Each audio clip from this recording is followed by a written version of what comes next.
Hello and welcome to my channel the lab rats.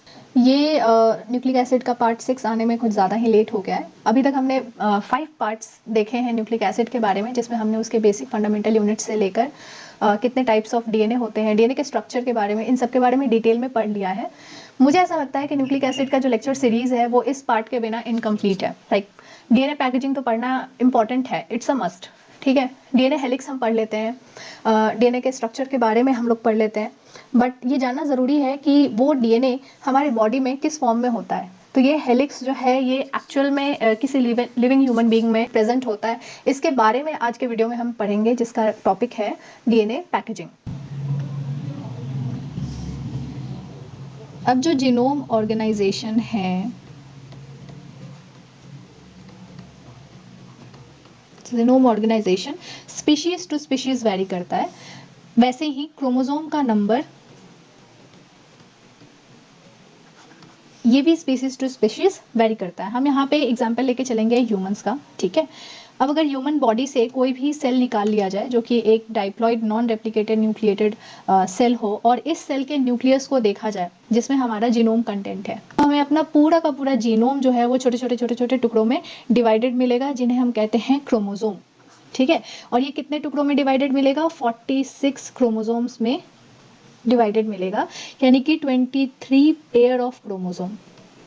ठीक है, इन्हें हम और कैसे रिप्रेजेंट करते हैं? 22 पेयर प्लस एक्स वाई, या फिर 22 पेयर प्लस एक्स एक्स। ठीक है, एक्स एक्स क्रोमोसोम जो कि होमोजाइगस कंडीशन है, ये फीमेल सेक्स को डिटरमाइन करने में हेल्प करता है, एंड ये एक्स वाई हेट्रोजाइगस कंडीशन ये मेल सेक्स को डिटरमाइन करने में हेल्प करता है, इसीलिए इन्हें हम सेक्स क्रोमोसोम भी बोलते हैं। ठीक है, तो इस तरीके से ह्यूमन में इतने 46 क्रोमोसोम में हमारा जो ओवरऑल जेनेटिक मटेरियल है वो डिवाइडेड होता है। अब यहाँ से कंफ्यूजन क्या स्टार्ट होता है, जब भी स्पेशली फॉर 11th-12th के स्टूडेंट्स और इनफैक्ट हायर क्लासेस के स्टूडेंट्स के लिए भी प्रॉब्लम कहाँ पे आती है, जब हम रेप्लिकेशन वाले चैप्टर्स पढ़ते हैं, ट्रांसक्रिप्शन वाले चैप्टर्स पढ़ते हैं, तब हम क्या पढ़ते हैं कि ये जो डीएनए हेलिक्स है, इसी में हमारा पूरा का पूरा जेनेटिक मटेरियल और हमारे बॉडी की पूरी फिजियोलॉजी के लिए जो भी चीज़ें इंपॉर्टेंट है, जैसे हमारी हाइट क्या होगी, हमारे आइज़ के कलर क्या होंगे, हेयर का कलर क्या होगा, हमें कोई हेरिडिटरी डिजीज़ है कि नहीं, ये सारे के सारे इन्फॉर्मेशन कहाँ होंगे? इसी डीएनए हेलिक्स में होंगे, इसी के न्यूक्लियोटाइड सीक्वेंसेस में ये सारे के सारे इन्फॉर्मेशन छुपे होंगे। ठीक, उसके बाद जैसे ही हम जेनेटिक्स वाले चैप्टर में आते हैं, वहाँ पे हम ये सारी चीज़ें क्रोमोसोम के कंटेक्स्ट में बात करने लगते हैं। इस क्रोमोसोम नंबर इस पे इस तरीके के डिफेक्ट्स हैं, तो ह्यूमन में इस तरीके के डिफेक्ट्स देखने को मिलेंगे। तो ये पूरा का पूरा पर्सपेक्टिव जो है वो डीएनए से कब चेंज होकर क्रोमोसोम पे आ जाता है एंड अगेन डीएनए पे चला जाता है, यहाँ पे कंफ्यूजन क्रिएट करता है। ठीक है, फर्स्ट ऑफ ऑल अगर आप ये वीडियो देख रहे हैं तो आपके पास बेसिक थोड़ी बहुत चीज़ों की आइडिया होनी चाहिए, जैसे कि डीएनए का स्ट्रक्चर क्या होता है, डीएनए का स्ट्रक्चर क्या होता है ये आपको पता होना चाहिए। अगर आपको नहीं मालूम है तो इसके इंट्रोडक्टरी वीडियोस हैं हमारे चैनल पे, आप वो देख सकते हैं। फिर क्रोमोसोम क्या होता है, सेंट्रोमियर क्या होता है। ओके, ये कुछ बेसिक चीज़ें हैं जिसके बारे में आपको पता होनी चाहिए। जीन, जीनोम, ये सारी चीज़ें, किन ये सारे टर्म्स कहाँ यूज़ किए जाते हैं, ये पता होना चाहिए। ये सारे टर्म्स की आपको बेसिक आइडियाज़ होनी चाहिए। ठीक है, तो अगर आप न्यूक्लियस को खोलते हैं तो आपको क्या मिलता है? यहाँ पे हमारा जीनोम जो कि 46 क्रोमोसोम्स में बटा हुआ है वो मिलता है। ठीक है, ये क्रोमोसोम्स क्या होते हैं? क्रोमोसोम्स बेसिकली डीएनए हेलिक्स के कंडेंस्ड फॉर्म होते हैं। डीएनए जब बहुत ही कॉम्पैक्टली पैक्ड होता है, बहुत ही कंडेंस्ड फॉर्म में होता है, उस टाइम हम उसे क्रोमोसोम बोलते हैं। तो ये हेलिक्स से लेके क्रोमोसोम तक का ये जो ओवरऑल कन्वर्जन है किस तरीके से होता है, आज के वीडियो में हम इसी के बारे में जानेंगे। सो स्टार्ट करते हैं डीएनए कॉम्पैक्शन या फिर डीएनए पैकेजिंग। अगर मैं आपको बोलूं कि हमारे बॉडी के जो 46 क्रोमोसोम है, इनका जो डीएनए कंटेंट है वो 2 मीटर्स का है, तो ये कितना ही ज़्यादा मतलब सरप्राइजिंग फैक्ट है। ठीक है, सपोज कि हमारा ये क्रोमोसोम नंबर 1 है, क्रोमोसोम नंबर 1 है, इसके हमने डीएनए को स्ट्रेच आउट कर लिया, इस स्ट्रैंड को हमने कंप्लीटली खोल लिया। ठीक है,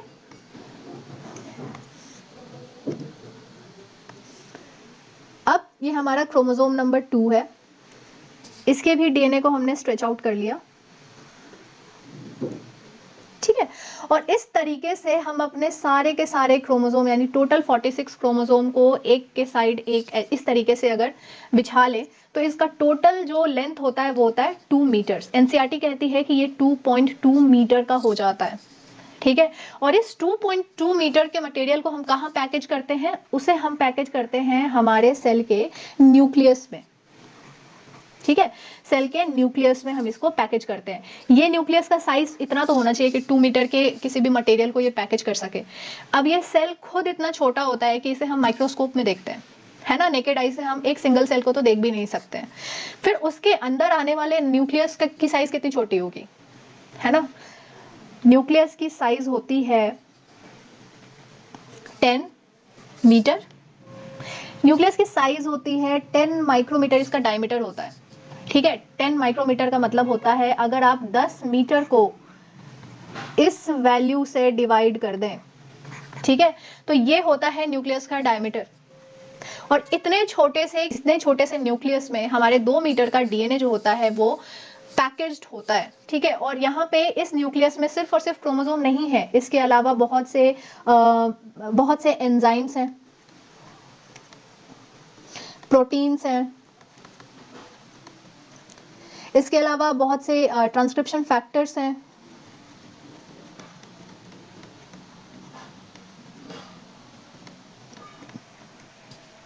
ठीक है, तो सिर्फ क्रोमोसोम तो है नहीं, एक तो ये 2 मीटर का क्रोमोसोम तो हम पैकेज कर ही रहे हैं, साथ में क्या है, एंजाइम्स हैं एंड प्रोटीन्स हैं। ठीक है, फॉर एग्जाम्पल जो वुल बॉल्स होते हैं वो कितने कंडेंस्ड फॉर्म में होते हैं, है ना। बहुत सारा वुल हम इस तरीके से पैकेज करते हैं कि एक छोटे से बॉल में वो कॉम्पैक्ट स्ट्रक्चर ले ले। इसी वुल को अगर हम पूरे स्ट्रैंड को खोल दें तो एक बहुत ही बड़ा सा स्पेस ही ऑक्यूपाई कर लेगा। तो it's all about packaging. For example जब आप कहीं घूमने जाते हैं, आप एक ट्रॉली बैग में अपने कपड़े अरेंज करते हैं, आप 10 रख सकते हैं, आपकी मम्मी 20 रख सकती है वहाँ पे। तो इट्स ऑल अबाउट जो टेक्निक है पैकेजिंग की, इट्स ऑल अबाउट दैट। तो ये सारी की सारी चीज़ें किस चीज़ से पॉसिबल है, तो डीएनए के पैकेजिंग के कारण। इस पैकेजिंग को हम ओवरऑल आज के इस वीडियो में देखेंगे। डीएनए कॉम्पैक्शन के बारे में पढ़ने से पहले एक ओवरव्यू ले लेते हैं। तो ये हमारा डीएनए हेलिक्स है, इसका अपना एक विड्थ है, अपना एक लेंथ है, इसके बारे में आप इंट्रोडक्टरी वीडियो में देख सकते हैं। इसका अपना एक विड्थ है, ठीक है। ये फर्दर कॉम्पैक्शन करेगा। फर्स्ट लेवल ऑफ कॉम्पैक्शन के दौरान ये क्या करता है, फर्स्ट लेवल ऑफ कॉम्पैक्शन के दौरान ये 11 नैनोमीटर का एक फाइबर बनाता है। ठीक है, ये 11 नैनोमीटर का फाइबर फर्दर कॉम्पैक्ट करके 30 नैनोमीटर का फाइबर बनाता है। ये 30 नैनोमीटर का फाइबर नॉट्स या फिर कहें लूप्स जैसा कोई स्ट्रक्चर बनाता है। एक एक लूप में 75,000 बेस पेयर तक इंक्लूडेड होते हैं। ठीक है, ऐसे 6 लूप मिलके एक स्ट्रक्चर बनाते हैं, उसे कहते हैं रॉसेट स्ट्रक्चर। ऐसे रॉसेट स्ट्रक्चर 30 रॉसेट स्ट्रक्चर मिलके एक कॉइल बनाते हैं। ठीक है, और ऐसे 10 कॉइल मिलके क्रोमेटिड्स बनाते हैं। ठीक है, अब अगेन यहाँ पे टर्म आता है क्रोमेटिड्स, यहाँ पे टर्म है क्रोमेटीन, एक टर्म है क्रोमोसोम। ये अगेन अपने आप में एक बहुत ही ज़्यादा कंफ्यूजिंग टर्म्स है। यहाँ पे अगेन मुझे ऐसा लगता है कि एमएससी तक तो फिर भी ठीक है, बट 11-12 के बच्चे जो हैं वो सबसे ज़्यादा कंफ्यूज होते हैं। जैसे ही किसी किसी बुक में क्रोमोसोम को इस तरीके से प्रेजेंट किया जाता है, किसी किसी बुक में क्रोमोसोम को इस तरीके से डम्बल शेप में प्रेजेंट किया जाता है। ठीक है ना, ये जो है वो क्रोमोसोम है, ये जो है ये क्या है, सिस्टर क्रोमेटिड्स है।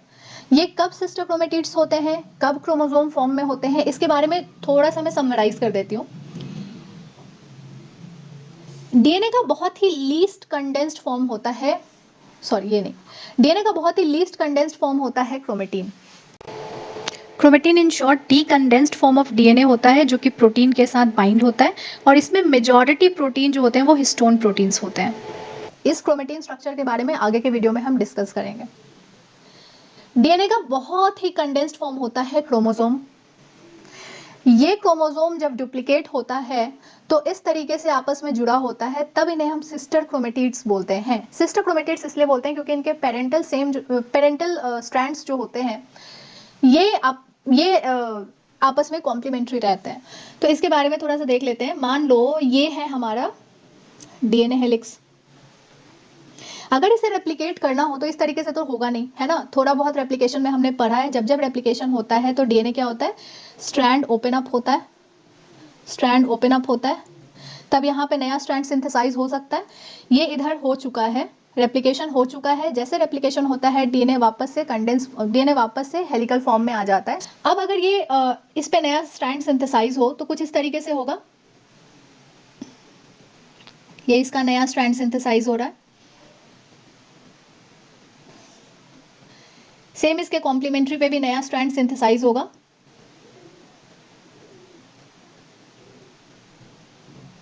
ठीक है, नया स्ट्रैंड सिंथेसाइज होगा। इस तरीके से ये पूरा जो डीएनए स्ट्रैंड है ये रेप्लिकेट कर जाएगा। रेप्लिकेशन के दौरान रेप्लिकेट कर जाएगा और रेप्लिकेशन के बाद भी ये डीएनए जो है वो आपस में एक पॉइंट पे कनेक्टेड होंगे, उसे हम कहते हैं सेंट्रोमेयर। ठीक है, सेंट्रोमेयर। तो क्या होगा, हमें पता है डीएनए क्या होता है, नेगेटिवली चार्ज्ड। डीएनए क्या है, नेगेटिवली चार्ज्ड। ओवरऑल चार्ज इस पे नेगेटिव है, क्यों है उसके लिए वीडियो देख लो, पुराने इंट्रोडक्टरी वीडियो देख लो। इस डीएनए स्ट्रैंड को इतना पैकेजिंग करने का क्या ही ज़रूरत है, ये पूरा इतने लेवल ऑफ कॉम्पैक्शन तक जाने का क्या ज़रूरत है। इस डीएनए के स्ट्रैंड को आपस में ऐसे मोड़ के इस तरीके से भी तो न्यूक्लियस के अंदर रखा जा सकता था ना, इस तरीके से भी तो न्यूक्लियस के अंदर इसे रखा जा सकता था। फिर इसकी इस तरीके से पैकेजिंग करने का क्या ज़रूरत था। तो ज़रूरत इसलिए था कि जब इस डीएनए स्ट्रैंड को जो कि नेगेटिवली चार्ज है, इसे आप इस तरीके से फोल्ड करने की कोशिश करेंगे तो इसके ओवरऑल नेगेटिव चार्ज आपस में रिपेल करके कभी भी एक कॉम्पैक्ट स्ट्रक्चर नहीं बना पाएंगे। कॉम्पैक्ट स्ट्रक्चर क्यों नहीं बना पाएंगे, क्योंकि like charges repel and unlike charges attract. ठीक है, तो अब हमें इसे पैकेज करने के लिए क्या देना था, इसका एक ऑपोजिट चार्ज का कोई भी मीडियम दे दें जो इसके चार्ज को न्यूट्रलाइज करके इसे कॉम्पैक्शन की तरफ ले जा सके। ठीक है, तो हमने क्या किया, इसे न्यूट्रलाइज करने के लिए पॉजिटिव चार्ज का प्रोटीन दे दिया।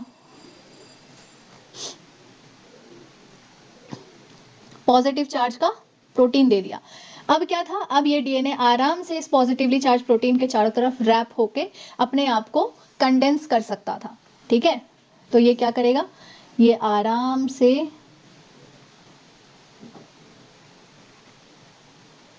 ठीक है इस तरीके से इसके चारों तरफ रैप होता जाएगा।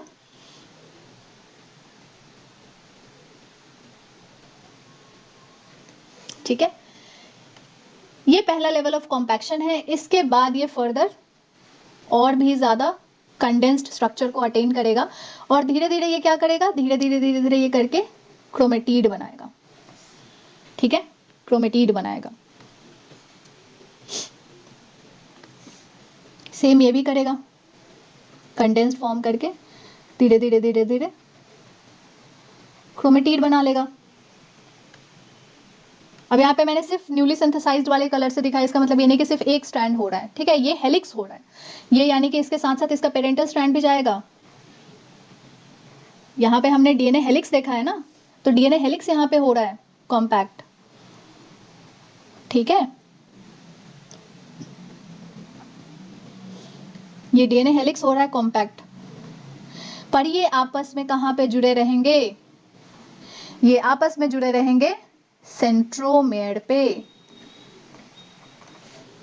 ठीक है, पहले ये दो ब्लू वाले स्ट्रैंड जिन्हें हम पेरेंटल स्ट्रैंड कंसीडर कर रहे हैं, ये आपस में कॉम्प्लीमेंट्री स्ट्रैंड बना रहे थे। ठीक है, ये दोनों सेपरेट हुए। अब ये जो रेड वाला है ये दूसरे पेरेंटल स्ट्रैंड का एग्जैक्ट कॉपी होगा और ये व्हाइट वाला है ये क्या, इस वाले का एग्जैक्ट कॉपी होगा। तो फिर से तो वही चीज यहाँ बन रहा है और फिर से वही चीज यहाँ भी बन रहा है, यानी कि क्या हुआ, सेम कॉम्पोजिशन डबल अमाउंट में प्रेजेंट है। ठीक है, और सेल हमारा अब मेटाफेज में पहुंच चुका है। सेल को क्या करना है, डॉटर सेल्स बनाने हैं और उसको ये इंश्योर करना है कि उसका हर एक क्रोमोसोम का एक सेट भाई एक डॉटर सेल में तो जाए ही। ठीक है, तो सेल ने क्या किया, मान लो ये सेल है। ठीक है, अब इसमें सारे के सारे क्रोमोसोम अगर इसी तरीके से पड़े होते हैं, ठीक है, और इतना ही नहीं इनके रेप्लिकेटेड स्ट्रैंड भी इसी तरीके से पड़े होते हैं।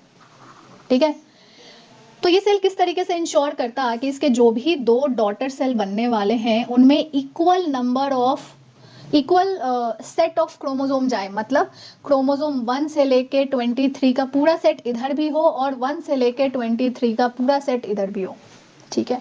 ये इंश्योर करने के लिए नेचर ने सेंट्रोमेयर का कॉन्सेप्ट रखा है भाई कि तुम हो जाओ रेप्लिकेट, अलग अलग हो जाओ, रेप्लिकेट हो जाओ, डबल बन जाओ, लेकिन तुम्हें बिछड़ना नहीं है, अभी तो नहीं होना है, क्योंकि तुम भाई डुप्लीकेट हो एक दूसरे के, तुम्हें अलग अलग होना है, अलग अलग सेल में जाना है, बट एक सर्टेन सही टाइम पे जाना है, ठीक है।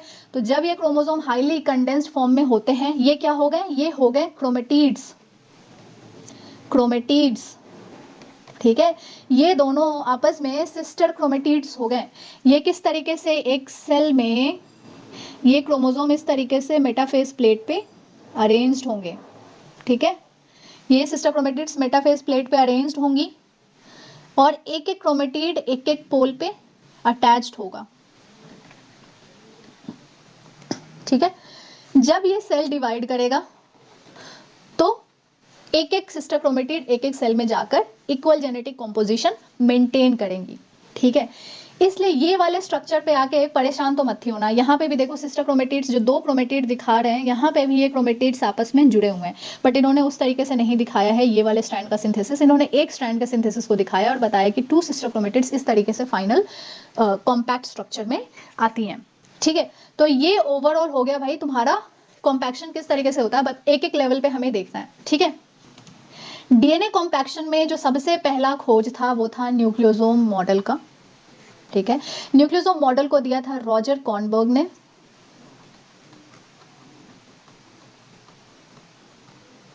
(1974) में, ठीक है।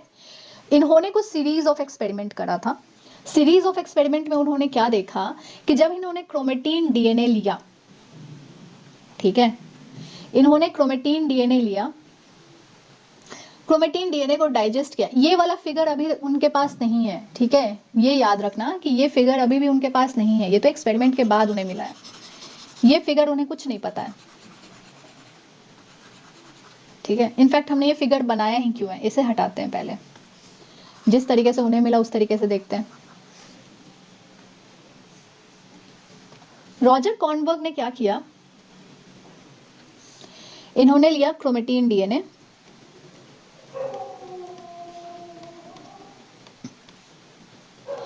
इसे एमनेज, माइक्रोकोकल न्यूक्लियेज, ठीक है। तो न्यूक्लियेज किस चीज से बना, न्यूक्लिक एसिड एंड एएसी, यानी कि न्यूक्लिक एसिड से रिलेटेड ये एक एंजाइम है ना। तो माइक्रोकोकस से डिराइव्ड है, ये एक ऐसा एंजाइम है जो कि न्यूक्लिक एसिड को डिग्रेड कर सकता है। तो इन्होंने क्रोमेटिन डीएनए को ट्रीट किया माइक्रोकोकल न्यूक्लियस से, ठीक है। माइक्रोकोकल न्यूक्लियस से ट्रीट करने के बाद उन्होंने जो भी प्रोडक्ट था, इस प्रोडक्ट की उन्होंने की एगरोस जेल इलेक्ट्रोफोरेसिस,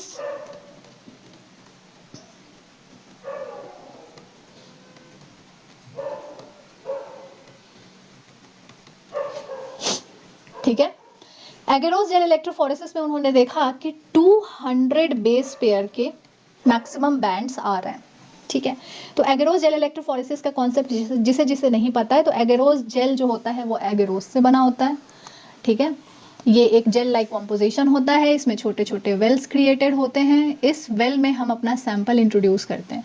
तो सपोज इस वेल में हमने न्यूक्लिक एसिड दे दिया और न्यूक्लिक एसिड दिया और इस जेल में हमारे पास एक डाई है जो इस न्यूक्लिक एसिड से बाइंड करके यूवी लाइट के अंदर बता सकता है कि न्यूक्लिक एसिड का साइज क्या था। तो ये कैसे पता चलता है, ये जेल है, इसका कुछ कॉन्सेंट्रेशन होता है, इसके अंदर छोटे छोटे पोर्स होते हैं, ठीक है। तो डीएनए इस पे क्या करेगा, माइग्रेट करेगा जब हम इसे एक सर्टेन इलेक्ट्रिक फोर्स प्रोवाइड करेंगे, ठीक है। जैसे ही हम इसे इलेक्ट्रिसिटी से सेपरेट करेंगे तो डीएनए अपने मॉलिक्यूलर वेट के हिसाब से इस पे सेपरेट हो जाएगा। जो सबसे छोटा होगा वो उन होल्स से, उन पोर्स से सबसे जल्दी जल्दी आगे बढ़ेगा, तो सबसे छोटे छोटे बैंड्स कुछ नीचे होंगे और एक मैक्सिमम बैंड उन्हें मिला था जो 200 बेस पेयर का था। इससे ऊपर के भी बैंड्स मिले थे जो 200 के ही मल्टीपल में थे, यानी कि 400 के थे, 600 के थे, 800 के थे। मैक्सिमम बैंड उन्हें 200 बेस पेयर का मिला था। तो उन्होंने ये कंक्लूड किया कि डीएनए एक लेवल ऑफ कॉम्पैक्शन को रीच करता है जिसमें 200 बेस पेयर का कुछ स्ट्रक्चर तो बन रहा है, ठीक है। ये उन्होंने अपने जेल इलेक्ट्रोफोरेसिस से कंक्लूड किया। अब ये फिगर फिर से बाद में आना था, ये फिर से आ गया, इसे हम नेग्लेक्ट करके आगे बढ़ जाएंगे, मैं इसे बताती हूँ अभी। तो ये है जेल, सबसे मैक्सिमम जो आ रहा है बैंड वो कहाँ है, 200 पे आ रहा है, ठीक है। तो इन्होंने बोला कि कोई 200 का स्ट्रक्चर तो बन रहा है, उसके बाद 200 के मल्टीपल में 400, 600 इस तरीके से आ रहे हैं, ठीक है। तो उन्होंने क्या किया कि क्रोमेटिन डीएनए को इस तरीके से डाइजेस्ट किया, 200 बेस पेयर का मिला, जेल पे इन्हें मिल गया, जेल पे इन्हें बैंड मिल गया, ठीक है। फिर इन्होंने इस ओवरऑल स्ट्रक्चर का इलेक्ट्रॉन माइक्रोस्कोपी किया। इलेक्ट्रॉन माइक्रोस्कोपी में उन्होंने इस तरीके का बीडेड स्ट्रक्चर देखा। तो उन्होंने बोला हो ना हो, ये जो 200 बेस पेयर का जो हमें मिल रहा है ना बैंड, ये बीडेड स्ट्रक्चर जो है वो हर 200 बेस पेयर के बाद हर 200 बेस पेयर को सिग्निफाई कर रहा है, ठीक है।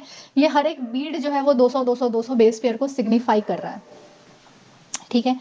इन्हें जो ये 200 बेस पेयर का जो स्ट्रक्चर मिला था आफ्टर माइक्रोकोकल न्यूक्लियस से डाइजेशन के बाद, उसे उन्होंने फर्दर प्रोसेस किया। तो उन्होंने क्या किया, ये जो भी बीडेड स्ट्रक्चर था, अब हम इसे अज्यूम कर सकते हैं, जो बीडेड स्ट्रक्चर है वो कुछ इस तरीके का बीडेड स्ट्रक्चर था डीएनए का, जिसे हमने डाइजेस्ट किया। डाइजेशन पे क्या हो गया, मोस्टली उन्हें 200 बेस पेयर के मिले, जो अलग अलग जगह पे डाइजेस्ट हुए, कुछ 200 से नीचे के भी होंगे, ठीक है। और ज़रूरी तो नहीं कि हमेशा यहाँ पे ही डाइजेस्ट हो सकता है कुछ यहाँ के छूट के डायरेक्ट यहाँ पे डाइजेस्ट हुआ तो 200 की जगह 400 बन गया, है ना, ऐसे। सपोज यहाँ डाइजेस्ट हो रहा है तो 200 बन रहा है, अगर यहाँ का छूट जाए, कोई कोई स्ट्रैंड सीधा यहाँ पे डाइजेस्ट हो तो 400 का भी तो स्ट्रैंड बन सकता है, इसके आगे वाले पे हो तो 600 का भी तो स्ट्रैंड बन सकता है। तो कुछ 600 वाले भी मिले बट मैक्सिमम 200 वाले मिले, ठीक है। अब इन्होंने देखा कि भाई ये तो आ गया हमारे हाथ में, ठीक है।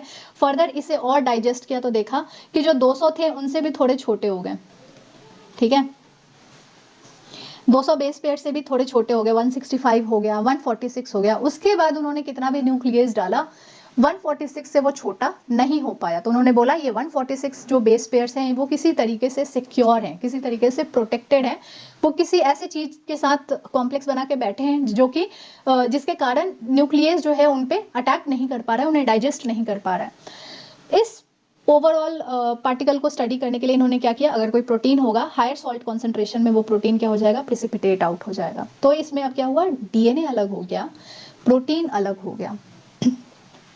इस ओवरऑल प्रोटीन को उन्होंने स्टडी किया और पाया कि ये एक ऑक्टामेरिक प्रोटीन था, यानी इसमें 8 यूनिट्स थे, ठीक है। और 4 तरीके के प्रोटीन थे, और चारों प्रोटीन 2-2 थे, यानी कि 8 थे, ठीक है। यानी कि 8 यूनिट से बना हुआ एक प्रोटीन था जो ये कोर बना रहा है इस तरीके का। और क्योंकि डीएनए इससे बाइंड है, 146 बेस पेयर इसके डायरेक्ट कांटेक्ट में है, तो ये एक्सेसिबल नहीं है न्यूक्लियस से डाइजेशन के लिए, इसलिए इस 146 के आगे जो भी डीएनए था वो थोड़ा थोड़ा डाइजेस्ट होकर अलग अलग स्ट्रैंड तो दे रहा था, बट 146 बेस पेयर सिक्योर्ड थे। तो उन्होंने इस बीड ऑन स्ट्रिंग स्ट्रक्चर के through, Beed on string model के थ्रू उन्होंने बताया कि डीएनए जो है इस तरीके से बीडेड स्ट्रक्चर बना रहा है एंड वो एक प्रोटीन कोर के चारों तरफ रैप्ड है। ये जो बीड्स के स्टार्टिंग से लेके यहाँ तक का जो लेंथ है, यहाँ इतना डीएनए जो है वो 200 बेस पेयर का है, और जो डायरेक्ट कांटेक्ट में है वो 146 बेस पेयर के हैं, जो कि न्यूक्लियस डाइजेशन में पार्टिसिपेट नहीं कर रहे हैं, ठीक है। बाकी ये पार्टिसिपेट कर रहे हैं, ठीक है। तो ये इस पर्टिकुलर स्ट्रक्चर को, जिस पे प्रोटीन है और प्रोटीन के चारों तरफ डीएनए है, इसे इन्होंने कहा न्यूक्लियोसोम, ठीक है। इसे इन्होंने न्यूक्लियोसोम टर्म से रिप्रेजेंट किया। इलेक्ट्रॉन माइक्रोस्कोपी में इस न्यूक्लियोसोम का जो विड्थ था वो आया था 11 नैनोमीटर। तो यहाँ से 11 नैनोमीटर फाइबर्स इन्होंने डिस्कवर किया डीएनए में। ओवरऑल क्वेश्चन आते हैं सीएसआर में, वो मोस्टली न्यूक्लियोसोम से आते हैं, क्योंकि डीएनए के जो हायर लेवल ऑफ कॉम्पैक्शन है वो अभी भी वेल स्टडीड नहीं है। न्यूक्लियोसोम के आगे अभी भी कुछ भी श्योरिटी के साथ कुछ भी नहीं पता है। तो मोस्टली जो क्वेश्चन आएंगे वो न्यूक्लियोसोम से आएंगे, और इस चीज को आपको क्या करना है, बहुत अच्छे से पढ़ना है। 11 नैनोमीटर फाइबर, ये है प्रोटीन कोर एंड ये है डीएनए हेलिक्स। ये जो प्रोटीन्स होते हैं इन्हें हम हिस्टोन प्रोटीन बोलते हैं, एंड सो ये जो कोर हैं इन्हें हम हिस्टोन कोर ऑफ न्यूक्लियोसोम बोलते हैं, ठीक है। ये पूरा स्ट्रक्चर न्यूक्लियोसोम हो गया। तो इसका जो कोर है which is made of histone protein, इसे हम हिस्टोन कोर ऑफ न्यूक्लियोसोम बोलते हैं। ठीक है, ये एक न्यूक्लियोसोम, ये दूसरा न्यूक्लियोसोम, ये तीसरा न्यूक्लियोसोम, और इस न्यूक्लियोसोम के बीच में ये जो डीएनए पोर्शन है इन्हें हम लिंकर डीएनए बोलते हैं। मेनली हम 5 तरीके के हिस्टोन प्रोटीन्स के बारे में पढ़ते हैं। इनमें है H1, H2A, H2B, H3, H4। ये बेसिक इन नेचर्स होते हैं, बेसिक होते हैं and rich in lysine and arginine, lysine and arginine. ठीक है, ये 2 अमीनो एसिड याद रखना। इनमें से H1 से H2A एंड 2B ये क्या होते हैं, स्लाइटली लाइसिन रिच होते हैं, एंड ये H3 एंड H4 जो होते हैं ये स्लाइटली आर्जिनिन रिच होते हैं। ओके, हिस्टोन कोर, जो न्यूक्लियोसोम का जो कोर होता है वो मेनली H2A, 2B, 3 एंड 4 इनसे बना होता है, न्यूक्लियोसोम कोर। ठीक है, और H1 क्या होता है, H1 होता है लिंकर्ड हिस्टोन।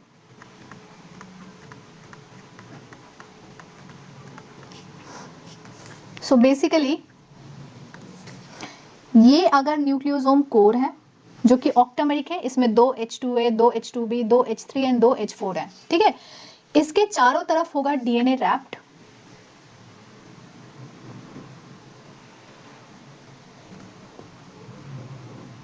ठीक है,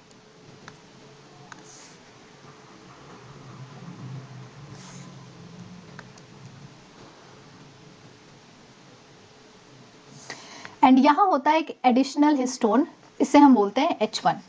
ठीक है, क्योंकि ये लिंकर डीएनए रीजन में होता है इसलिए हम इसे लिंकर हिस्टोन बोलते हैं। ये हर 2 न्यूक्लियोसोम के बीच में लिंकर डीएनए पे प्रेजेंट होता है, न्यूक्लियोसोम स्ट्रक्चर को मेंटेन करके रखता है। ठीक है,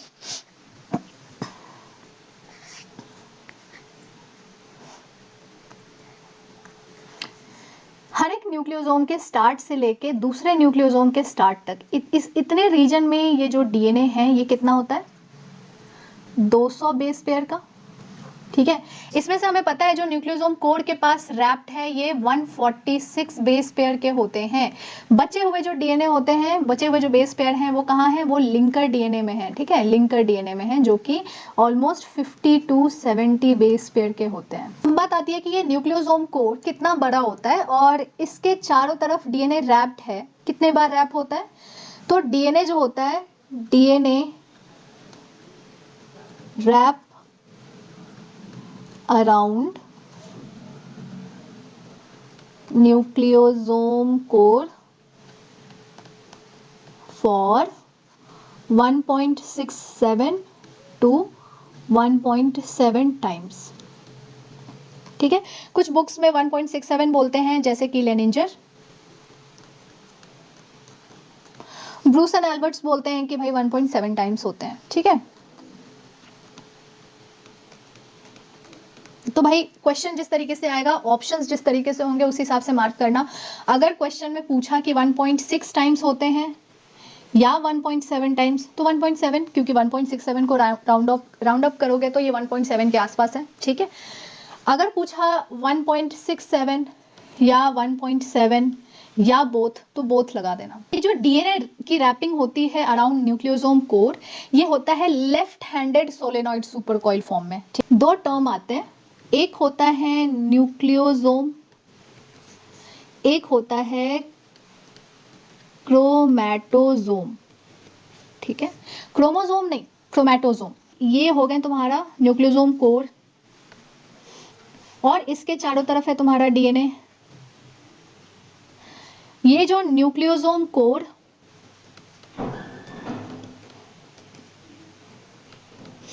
प्लस 146 बेस पेयर जो होते हैं, जो उसके डायरेक्ट कांटेक्ट में है, इन्हें हम न्यूक्लियोसोम बोलते हैं। ठीक है, वहीं पे ये प्रोटीन कोर हो गया,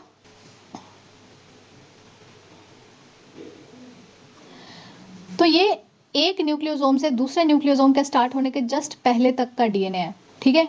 इस पूरे पोर्शन को हम बोलते हैं क्रोमेटोसोम, ठीक है। इसमें होता है न्यूक्लियोसोम कोर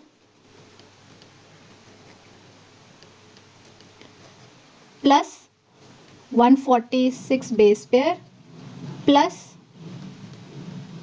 लिंकर डीएनए, ठीक है।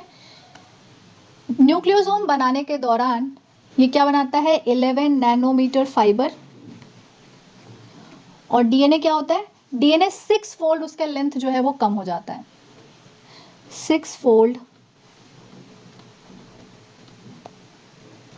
Decrease in the length of DNA, ठीक है। अब इस ये जो 6 फोल्ड डिक्रीज है ये अलग अलग जगह पे अलग अलग लिखा रहता है, कहीं पे 1/3 डिक्रीज लिखा रहता है, कहीं 1/5 लिखा रहता है, कहीं 6 फोल्ड डिक्रीज लिखा रहता है। तो ये थोड़ा सा वेग है, बहुत ज़्यादा क्लियर नहीं है कि कितना फोल्ड डिक्रीज होता है डीएनए के लेंथ में। बात करते हैं न्यूक्लियोसोम कोर और डीएनए किस तरीके से असेंबल होते हैं। तो ये कोई रैंडम प्रोसेस नहीं है, ये सारे के सारे हिस्टोन प्रोटीन्स जो होते हैं एक वेल ऑर्गेनाइज्ड मैनर में हिस्टोन कोर बनाते हैं, न्यूक्लियोसोम कोर बनाते हैं, एंड देन डीएनए उनके चारों तरफ रैप होता है। तो इसका सीक्वेंस है, सबसे पहले H3H4 हेट्रोडाइमर बनता है। डाई मतलब दो, मर मतलब यूनिट्स, डाइमर, हेट्रो मतलब अलग अलग, दो अलग, है ना। तो दो अलग तरीके के प्रोटीन मिलकर डाइमर बना रहे हैं, इसलिए यहाँ पे हेट्रोडाइमर बोल रहे हैं हम। तो एक H3H4 का हेट्रोडाइमर दूसरे H3H4 के हेट्रोडाइमर से मिलेगा।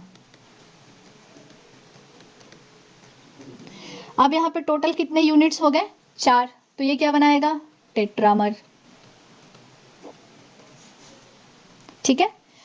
इन टेट्रामर से आकर मिलेगा H2A H2B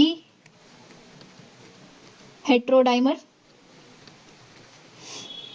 फिर दूसरा हेट्रोडाइमर आएगा H2A H2B हेट्रोडाइमर, ठीक है। अब कितने हो गए, dimer dimer dimer dimer, total कितने यूनिट्स हो गए, 8, 8 मतलब ऑक्टा। इन्होंने क्या बना लिया, कॉम्पैक्ट ऑक्टामर, ठीक है। इसी ऑक्टामर के चारों तरफ डीएनए हेलिक्स जो है वो रैप हो जाएगा। ये रैपिंग या फिर ये जो ऑक्टामर है और डीएनए का इंटरेक्शन है एटी रिच रीजन में होता है, ठीक है। अब इस कॉम्पैक्शन के दौरान यहाँ अगर आप देख सकें तो इसके चारों तरफ इसे रैप होने के लिए क्या हो रहा है, हेलिक्स को बेंड होना पड़ रहा है, सीधे सीधे रैप तो हो नहीं रहा है, बेंड हो रहा है, बेंड हो रहा है ना। तो इस बेंडिंग को पॉसिबल बनाता है माइनर ग्रूव।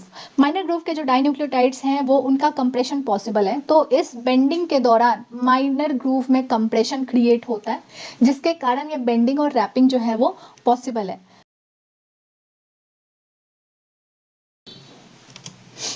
अभी एक डायग्रामेटिक रिप्रेजेंटेशन है, इसमें आप देख सकते हैं दो दो मॉलिक्यूल इन चारों हिस्टोन प्रोटीन्स के मिलके न्यूक्लियोसोम कोर बना रहे हैं जो कि ऑक्टामेरिक होता है। इसके चारों तरफ क्या है, डीएनए रैप्ड है, एंड ये है हमारा लिंकर हिस्टोन, 11 नैनोमीटर का ये फाइबर है। नाउ ये जो इंटरेक्शन होता है कि बहुत ही स्ट्रॉन्ग इंटरेक्शन होता है, ठीक है। इस इंटरेक्शन के दौरान 142 हाइड्रोजन बॉन्ड्स बनते हैं। इसके अलावा हाइड्रोफोबिक इंटरेक्शंस होते हैं,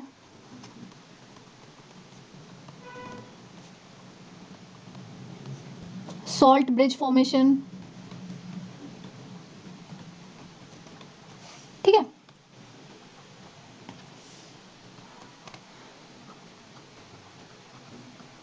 ये क्या है, bond between nucleosome core and DNA helix, ठीक है। तो ये टोटल 142 हाइड्रोजन बॉन्ड्स बनते हैं, हाइड्रोफोबिक इंटरेक्शंस होते हैं, सॉल्ट ब्रिजेस बनते हैं, और ये आपस में बहुत ही स्ट्रॉन्ग इंटरेक्शन फॉर्म करते हैं। 142 हाइड्रोजन बॉन्ड्स जो हम देख रहे हैं इनमें मैक्सिमम हाइड्रोजन बॉन्ड्स किसके बीच में होते हैं, maximum bonds between histone amino acid and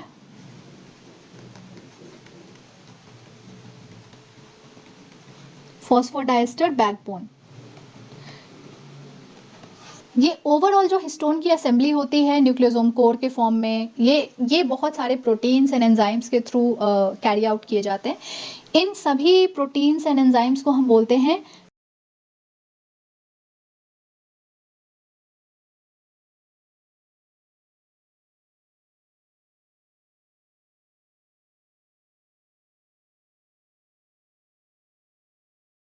उनमें से किसी के कुछ के नाम लिख देती हूँ मैं। CAF1 chromatin assembly factor 1, ASF1 anti silencing factor 1, HIR histone regulators,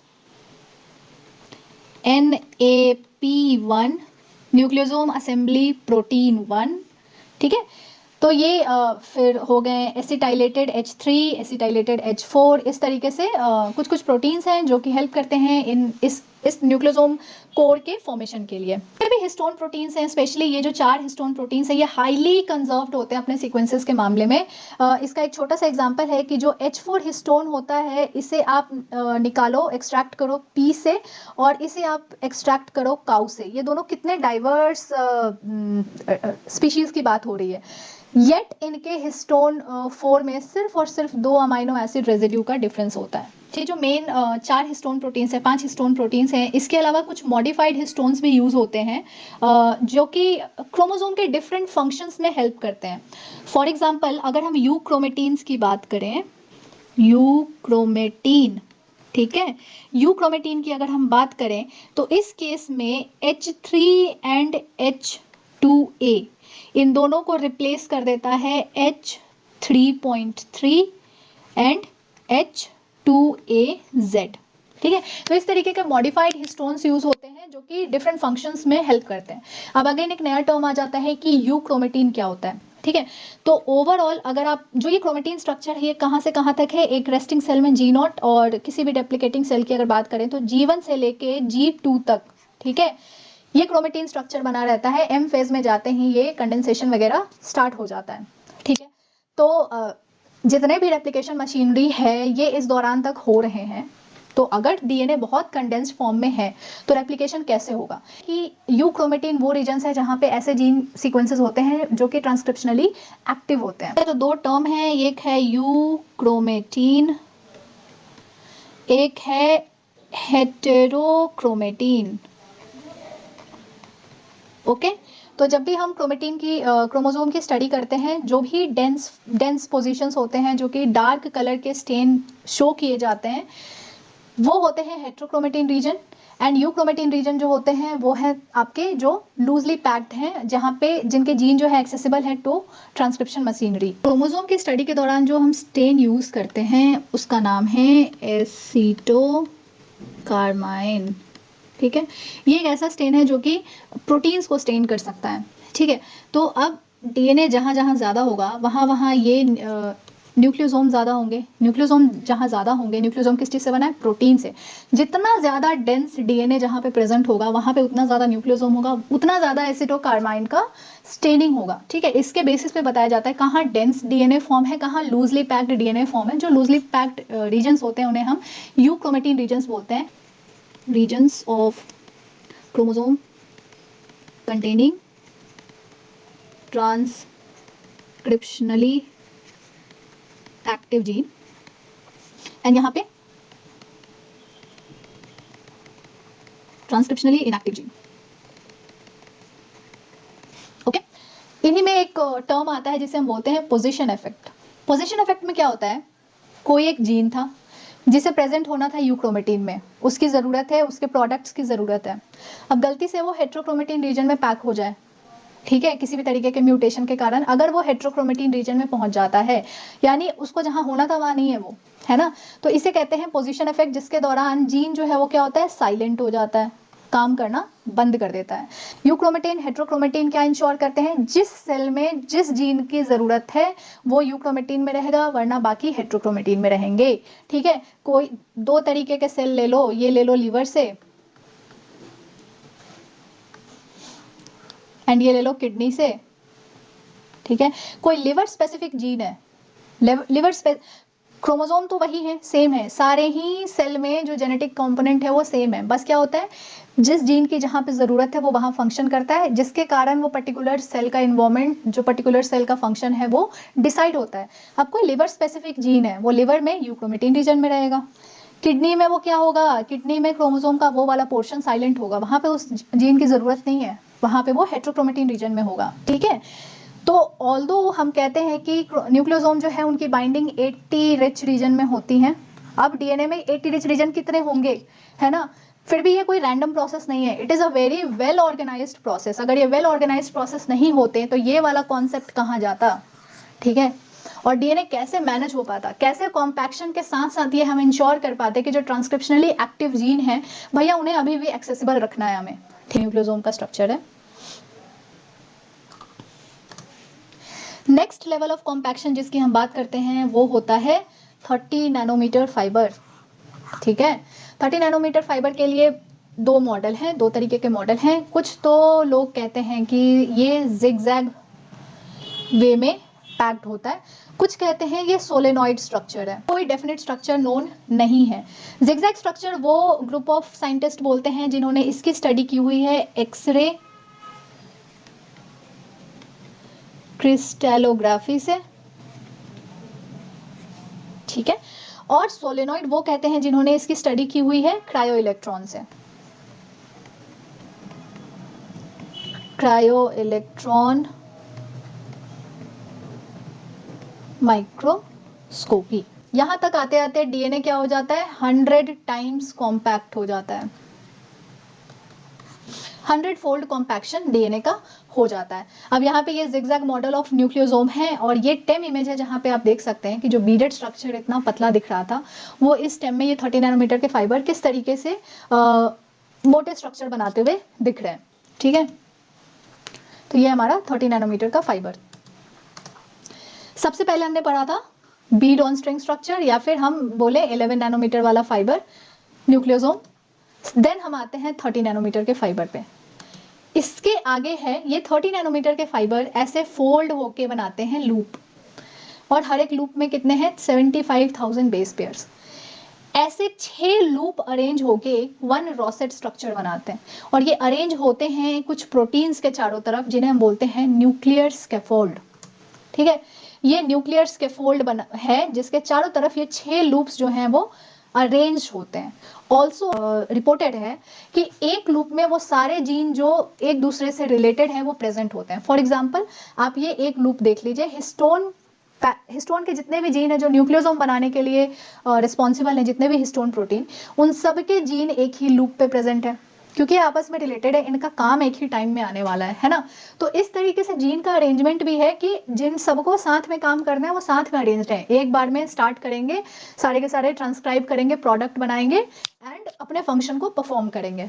ऐसे 6 लूप आपस में अरेंज होके एक रॉसेट स्ट्रक्चर बनाते हैं, और ऐसे 30 रॉसेट मिलके एक कॉइल बनाते हैं, और ऐसे 10 कॉइल मिलके एक क्रोमेटिड बनाते हैं। तो हमारे पास न्यूक्लियोसोम कोर है जिसमें 8 हिस्टोन प्रोटीन्स होते हैं, और इनके चारों तरफ डीएनए है। तो ये न्यूक्लियोसोम कोर के जो एंड टर्मिनल हैं वो प्रोट्रूड आउट रहते हैं, और ये एक्सेसिबल होते हैं बहुत से एंजाइम्स, बहुत से प्रोटीन्स के जो इन न्यूक्लियोसोम को अफेक्ट करके यहाँ के ओवरऑल क्रोमोसोम के स्ट्रक्चर को मॉडिफाई कर सकते हैं, और जिनका जब रोल होता है उस हिसाब से यहाँ के क्रोमोसोम का मॉडिफिकेशन हो सकता है। ठीक है, तो इसे chromatin remodelling, chromatin modelling, epigenetics, इन सारे डिफरेंट टॉपिक्स के अंडर हम स्टडी करते हैं।